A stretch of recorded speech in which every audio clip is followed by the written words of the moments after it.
Hello everyone, আসসালামু আলাইকুম।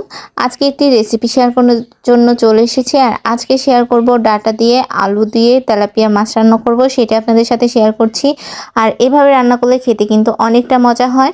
আর আজকে হচ্ছে সে ডাটা শাকের সেই ডাটাগুলো নিয়ে কেটে নিয়েছি, আর তার সাথে 2টা আলু কেটে নিয়েছি। তারপরে এখানে হচ্ছে কিছুটা বাটা মশলা নিয়ে নিচ্ছি।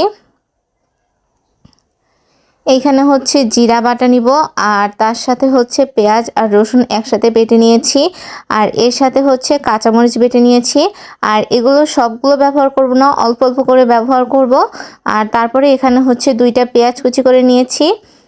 আর তারপরে এখন হচ্ছে আগে মাছটা ধুয়ে নিলাম, আর মাছটা ধুয়ে রেখে দিলাম, পরে হচ্ছে মাছটা ভেজে নিব। আর এদিক দিয়ে হচ্ছে আবার ডাঁটাগুলোকে হালকা একটু ভাপ দিয়ে নিতে হবে।